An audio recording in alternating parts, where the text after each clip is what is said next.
lockdown started. I did a few events. I went to Australia and did a few book events. I went to Britain and did a few book events. I was supposed to go to America and do one in New York. It was going to be amazing. I had a few to do in Japan, and coronavirus started. I was in the UK when everything started, and luckily I panicked. I panicked and went, I have to get back to Japan. They're going to close the airports. They're going to close the borders. And I was right. They did. 2 days after I got back to Japan, they closed the borders. So I was giddy, just made it back in time. Otherwise, I would have been stuck in Britain until at least October, I think. It was closed. So I made it back and all my plans were done. And we were kind of locked down. I think most people here live in Tokyo, so I guess it was different in Tokyo. In Gifu, nothing happened. Gifu is quiet. It's the countryside. People are always socially distanced anyway because there are no people around where I am. So my life didn't really change at all, apart from working from home, teaching online, Zoom for a whole year. Things didn't really change. But as I say, all my book stuff crashed, and it got a bit depressing, a bit disappointing over the year, as I'm sure it did for a lot of people. But I try not to complain. As I say, in Gifu, it wasn't that bad. I tried to use the time productively. At the start of lockdown, we got all these things on Facebook and Twitter and Instagram going, are you being productive with your time in the state of emergency and lockdown? Are you making sourdough bread? Are you learning languages? Are you learning to play the piano? And I wasn't. What I did in lockdown is I watched all of the Marvel movies in order, one after the other. Not productive. I wrote an article about it, so that was kind of productive. I'd never watched the Marvel movies. I don't really like comic books, or didn't really like comic books. So I sat and watched them all. And yeah, that was fun. I watched the Marvel movies and I got fat. I put on lots of weight, as everyone does. So by the end of the year, I thought, oh my God, I need to do something. I need to be properly productive. So I started thinking about what to write. Writing is how I fill time, and it's how I engage with the world. And there was so much going on last year that I thought I needed to write about it. I needed to start something new. But I didn't know what to do. And I suddenly, one day, these two characters that I've lived with for a long time reappeared in my life. So I've got these two characters, Eddie and Cormac. Right? Eddie is a Japanese woman. Cormac is an Irish man. They're a married couple. And I first came up with them, I first met them, I suppose, in about 2015, 2016, when I had planned to write a book about the Tohoku earthquake and tsunami. I've been to Tohoku a few times. I've traveled around there, and I was very moved after visiting there after the earthquake. And I thought I wanted to write about it. I wanted to explore it. And I had this idea that these two people, this couple, Eri and Cormac, lived in Nagoya, somewhere I know. There are not enough books set in Nagoya. So I was like, I have to set a book in Nagoya. All Japanese books, everybody goes to Tokyo. Where are the books in Nagoya and then Fukuoka and then Kanazawa and then Sapporo? We need more of those. So I'll set it in Nagoya. This married couple whose marriage is bad. Their marriage is going horribly wrong. And just as it looks like one of them is going to pull the trigger on the marriage and say, right, I'm done, I'm leaving. Just as that happens, the 2011 earthquake happens, and that changes everything. And in the story, what was going to happen is Eri and Cormac quit what they're doing and go and volunteer in Tohoku. I think Michael's here. Michael Larson is here. He wrote a very good book about this. This is what they were going to do. And I tried to write it. I started writing it. I thought it was a great idea. And I wrote the first part about the very bad marriage and them hating each other and all these arguments, and got to the earthquake and stopped. And I just couldn't do it. And I tried. It wasn't writer's block. It was bad. It was just bad. One thing with creativity, any kind of creativity. It does not matter how experienced you are. It does not matter how good you are, how talented you are, how much work you do. Sometimes things are just bad, and you don't know they're bad until you try them. This was bad. So I threw it away. Well, put it to one side, didn't throw it away, and wrote The Waves Burn Bright, then wrote Only Gaijin. And in 2020, once I was overweight and there were no more Marvel movies because Black Widow hadn't come out yet, I decided I need to revisit Eri and Cormac, because their marriage was so bad that I knew during lockdown, what were they doing? They must be having the worst lockdown ever. Two people who hate each other, stuck in the same house for a year. They can't go anywhere. And their jobs, Cormac runs a bar in Nagoya, so his bar would be closed. Eri runs a language school, so she'd be online. So both of them would be stuck at home. So I started thinking about it, and they came back into my head. What are they doing? What's happening? Have they started fighting? Have they divorced? Have they made up? What's going on? And we got to the end of 2020. We got to Christmas, the weekend after Christmas, and I thought, right, I think I know what I want to do. I'm just going to focus on those two and their marriage. Forget about Tohoku, forget about earthquakes, forget about all this other stuff. I'm just going to write about their marriage. And I sat down on Saturday morning, and by Sunday night, I had written the whole book. Just came, like 8 hours and 8 hours, non-stop writing. It was a mess. I'm not going to claim for 1 second I did what Kerouac claimed and just write a perfect book in one draft and be done, because he didn't. He's a liar. He edited. We all know this. I wrote a first draft in 2 days, and it's a novella. It's 80 pages. It's not a massive amount, and then edited it. But this is what became Life is Elsewhere / Burn Your Flags. This novella, written over the weekend, it's set on Christmas Day 2020. The whole thing takes place a little bit on Christmas Eve and then on Christmas Day 2020. Half of it from Cormac's point of view and half of it from Eri's point of view as they go about dealing with the large amount of problems that they have on their lives at that point. So that is the backstory. That is the setting. I'm now going to read, I will read you a piece of Cormac's story, which is the part that's called Life is Elsewhere. And then I'll maybe talk a little bit more, and then I'll read you a part from Eri's story, which is the Burn Your Flags section. So this is chapter 1, page 1 of my new book, which will be out in September, Life is Elsewhere. Oh, I should say in advance, this is kind of depressing, and little trigger warning. Cormac talks a lot about corona and people dying from corona, so just be aware. This is going to get heavy very quickly. Right, Life is Elsewhere. Snow fell during the night, a sugar coating on the mountains, frosted pine trees, an icy sheen on the clean, bright woods. Yet even after the snow, it's all still dusty scrub. These hills, not mountains, whatever the tourist information says, are never going to inspire any great poetry. No hermits ever retreated to these sandy bumps to live out their lives in quiet contemplation, lives of quiet desperation, not here. These are not Mishima Mountains, where you can imagine the ill-fated, world-rejected hero of a Mishima Yukio story coming to end it all. Muscled torso exposed to the morning sun, a sharp blade, a meaningful blade, historical steel, cleansed and waiting. A suitable death poem on his lips, a romantic death, meaningful death, beautiful death. You don't get beautiful deaths anymore, not in 2020.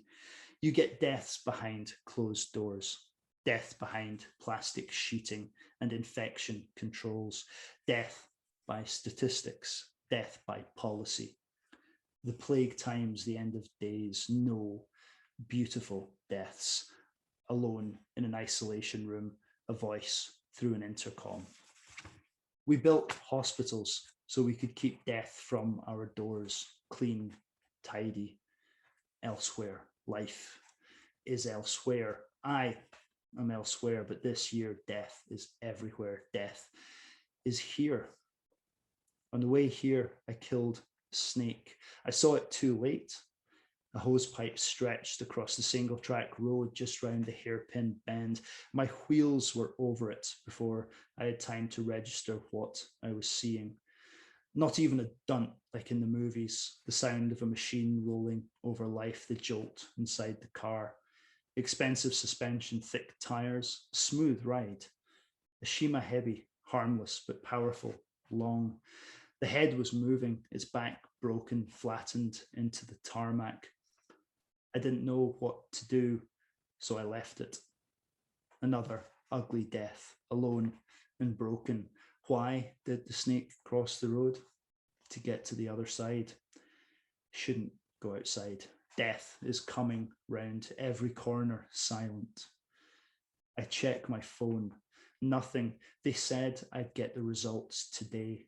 She'll call herself Dr. Endo to deliver the news, good news, bad news. Either way, there will be news today. April 18th, 1930, there was no news on the BBC. Here's some music instead. Music while you wait for the news. I looked on Wikipedia once about April 18th, 1930. A typhoon made landfall in the Philippines, but that wasn't newsworthy in Britain then. Or maybe they didn't know. The news wasn't news then, it was already yesterday's news. Yesterday, in the Philippines, a typhoon made landfall. We'll tell you how many died tomorrow. Now, here's some music. There's a website that tracks the cases, the deaths. One page, 2 counters, scrolling around, scrolling up and up and up. News in an instant, up and up. I don't usually climb in silence, but I can't think of any sounds I want to hear. Nothing fits the mood but silence, the crump of my boots on the rocky path, the screech of those Chinese birds wintering here, noisy, brightly coloured. There was one other car in the car park, a white K truck, a tiny pickup, almost like a toy, some old guy fishing, his camping stove and a frying pan, a 1-cup sake, and the din of family safely out of earshot. No one else on the paths. I have to keep reminding myself it's Christmas Day. Back in Dublin, it's still Christmas Eve. Saoirse will be wrestling the kids into bed, stockings over the fire. Where do you hang stockings if you don't have a fire? Off the bookcase? Stockings up, tree lights on, Santa on his way, a glass of wine, her and Jerry wrapping presents stashed on top of the wardrobe for a week at the most. Saoirse was always last minute, homework at school, ready for a date, driving me to the airport in March, the rush to get back to Japan before the borders closed. We only noticed as we came off the last roundabout that she still had her slippers on. You're getting just like Ma, I said. Well, don't be telling Jerry. I slipped into an accent there. I do apologize. Well, don't be telling Jerry that, or he'll be off after a younger model. Just the excuse he needs, she said. Problems there? I asked. Nothing castration wouldn't solve, she said. And that's where you leave it, because there were bigger problems than whether Jerry had been at it.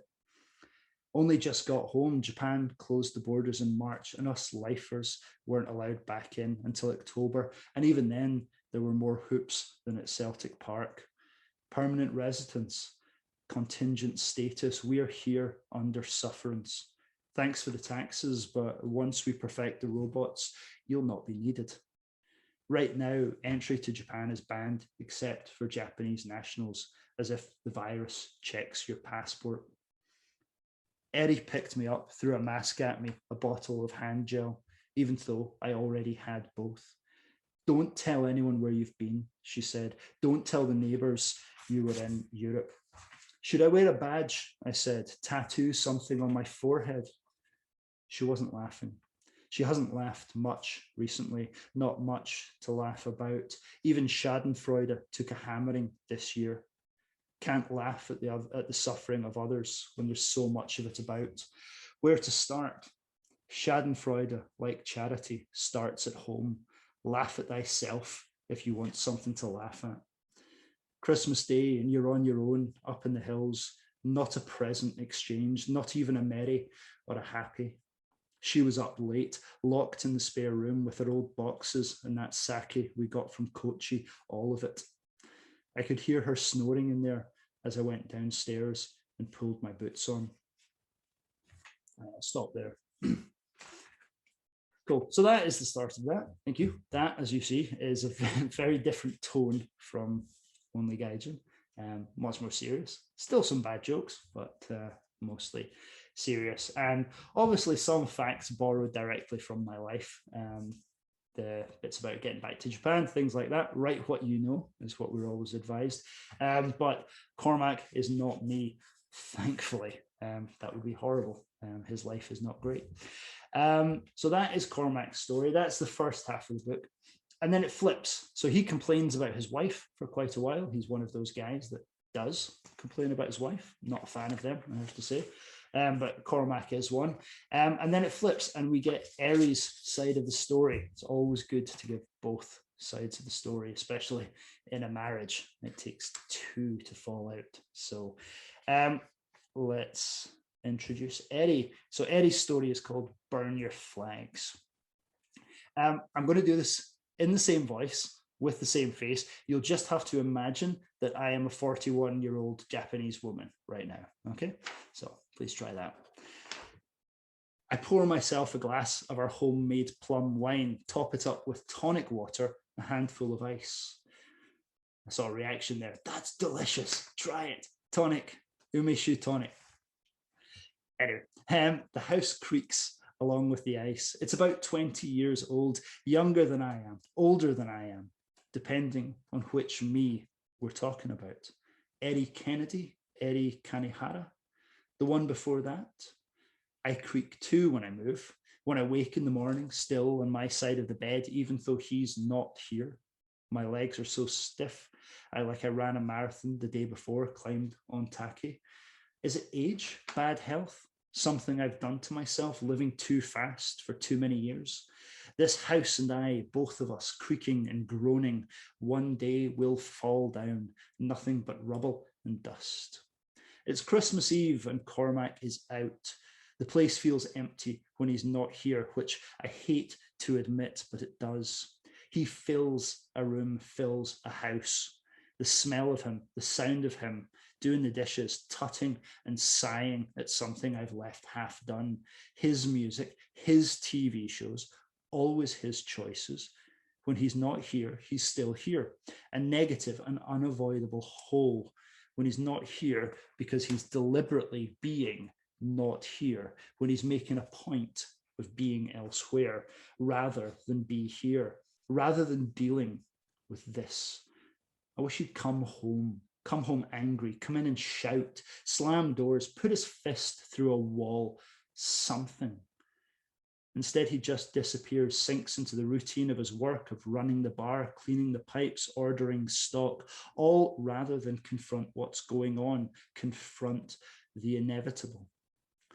At the start of lockdown, he was optimistic, kept the bar open. Then it sunk in. He closed up, used up the perishable stock, and suddenly he was home every day. Here, under my feet, in my face, we both had to work to fill the silence, and now he has no work to do. I have no work to go to. I understand it now. All those women who divorce when he retires, a lifetime of him doing nothing but eating and sleeping, little more than an ill-tempered lodger who brings in the money, and then suddenly he's there all day, every day. This man you've grown old ignoring, this man who only now notices the kids have left. And you can't take it. Can't take this man used to being obeyed in the office, not having an outlet for his bullying. Thank God for golf. I thought I'd avoided all that, marrying a foreigner, but it's not nationality, it's gender, it's the whole fucking lot of them. He's out somewhere, mooching in the empty bar, maybe, just maybe, at the gym. My phone chimes, that'll be him. He can't go 5 minutes without saying something. He used to touch me all the time, every time he walked past me, like he was checking I was real, that I was still there. When did he stop? It isn't from him. There are some Facebook notifications, new tweets as always, the red bubbles climbing and climbing. Reminders there are still people out there trying to be social. A reminder that I am avoiding them all. It isn't from him, it's an email. When I see the name, I nearly drop my phone. Kat Higueros Hayashida. My finger hovers over her name. I thought I saw her, Manako, a flash of her neon blue hair in a shop window, a reflection, her ghost. Tiny izakaya bars and ramen restaurants, faded neon and a false noise, that smile, the laughter lines widen, a glimmer in those hazel eyes, two women with new hair out on the town. In my head, I'm still young, still a teenager. The woman in the window is old enough to have adult kids. A ripple in the background, something electric flashes by. The ghosts are out tonight. Dear Eddie, you are Eddie now, aren't you? This is you, isn't it? Your photo is on the website of your language school, so I know it's you. How are you? I'm in Berlin now, doing session work mostly. I hope you're surviving these awful times. Sorry to get in touch out of the blue, but something's happened you should know about. As you know, next year will be the 25th anniversary. Anniversary, is that the right word? Someone's making a documentary about her and the band. I guess I figured this would happen, but it was still a surprise when it did. Dylan Charles, have you heard of him? Anyway, he's sniffing around, trying to interview everyone involved. He contacted me. He's looking for you. I've agreed to meet him just to see what he's up to, if he's legit or a vulture. Do you want me to pass on your email? Did you ever finish your documentary? All that footage? I'd much prefer your take on all this to Dylan Charles. I know she would too. Maybe we could Zoom sometime. Love, Kat. I can't reply. I have to reply. Any move means acknowledging it, acknowledging Kat, my past, Manako, letting her ghost back into my life. Manako never met Eddie Kennedy or even Eddie Kanehara. What would she say with her sneer, her scorn? My life now. A foreign husband who never comes home, a bar owner who drinks too much. I run a language school and live in domesticity with tomatoes and potatoes in the garden. I own trees. What would Manako say? What would she say if I let her out of her box? My past has been creeping up on me recently, not just the flashes of neon and Kat's email. Like some water wheel turning over, my head is being dunked back into the end of the 80s, the beginning of the 90s, those years when the world ended, the world changed, my world, their world. It all ticked over, like the new millennium came a decade early. The bubble burst, the crash came, and we're still living with it. A world recession on top of decades of stagflation, and the students aren't coming to the school in their droves anymore. All that disposable income and optimism for the future gone. Or was it pessimism? The future is bleak, so you're going to need all the help you can get, all the skills you can pack into one little body so your child can fight for scraps in the global market. Even now, retrenchment. We can't fight, we can't compete at this level, so let's not. Let's give up. Circle the wagons, big fish in a small pond once more. Up close, the water in a puddle looks like an ocean. If you reduce your perspective, you can pretend clarity. The mood out there, that's what's back. It feels like it did then, at least for me, for us, for the runaways and misfits in the squats and clubs of Tokyo, skating under the highway flyovers, sniffing glue in the multi-story car parks, fighting in the alleys and sleeping in Denny's with only enough for an orange juice. That mood is back. Nothing matters, so everything matters. Nothing can happen, so anything can happen. Fritters, neat, a life without security, because there is no security anymore. Or maybe it's just me. What does the future hold? At best, more of the same. We've got the house, the mortgage, the family, such as it is, such as it's staying. What next? We had normal. And now in a few months, there's no such thing as normal, new normal, masks and hand gel and being stuck at home forever, being with him forever. The trajectory, that's what he calls it. We're all on a trajectory from the cradle to the grave. The question is always what's next? What if nothing's next? Nothing new, just more and more and more of the same. Endless. This is it. This is it. A happy place to stop. And there. It does get happier, I promise. The story goes on. Cormac deals with his health problems, which is the overriding thing. And Eri goes back into her past when she was making a documentary about a punk band in Tokyo in the early 1990s. So if that's the kind of thing you're into, that's all in there. And that's that book. That will be out in September, available in all good bookshops and at least one bad one online. And I hope you buy it. That is 47. So I'm going to stop there. If anyone has any questions, now would be a good time. Don't feel you have to.